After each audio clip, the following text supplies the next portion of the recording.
Hi everyone, Gemma here and welcome back to my channel. This video is the third part of my Letter With Me series and it's going to cover the basics of bounce lettering.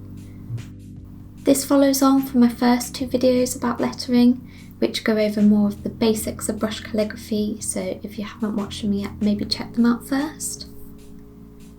If you haven't heard of bounce lettering before, it describes being more fluid with your calligraphy and being less constricted by the set of rules that you typically learn in school.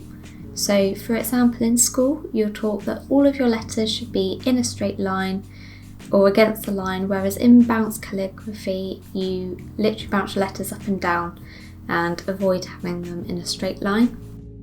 Before we get started, my channel covers lettering, card making and stationery reviews. If these are topics you're interested in, then please consider subscribing. Right now, let's get into this. First up, I've created 3 examples to show the difference between traditional and more of a bouncy style.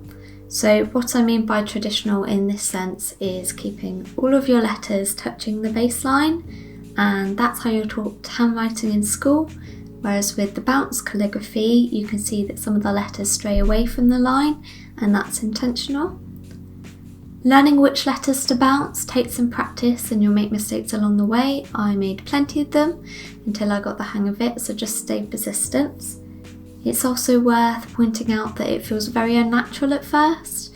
You've been taught for years to write in a straight line, so doing it the opposite way feels very strange at first, and I actually struggled personally with bounce calligraphy at first because of this reason, but now I've gotten the hang of it, I absolutely love it.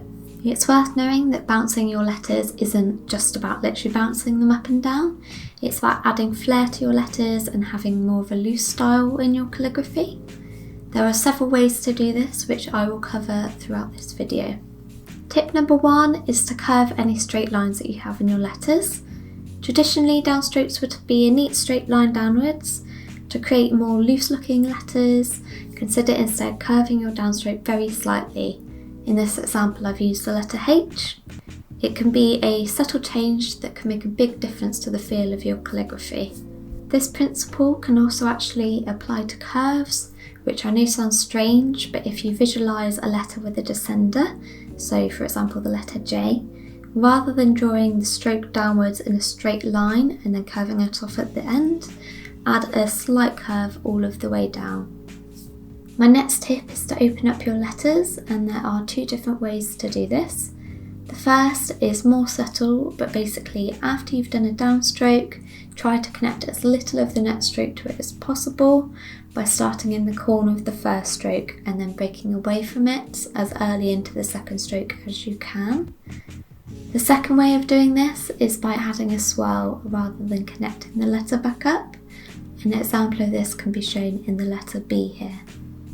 Moving on, the next tip involves exaggerating strokes wherever possible. With this letter N, I made the second stroke more exaggerated to give it that more fluid and bouncy look, but some other strokes you can exaggerate maybe loops or descenders. One thing to bear in mind though is that if you want balance and consistency, if you exaggerate one part of a word, try to do the same with the rest of the word, otherwise it can look a bit wonky. But understanding how to do this and what looks right comes with practice.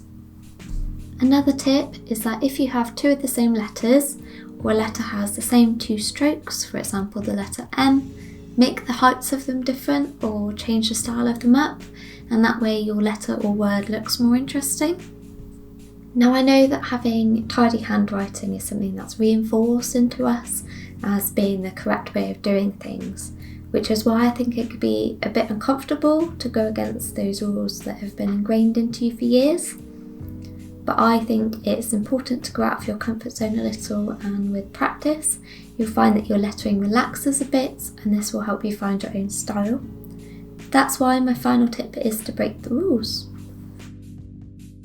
I hope you've enjoyed this video and that you found it helpful. If you did enjoy it, please be sure to give it a like and subscribe for similar future content, and thank you for watching.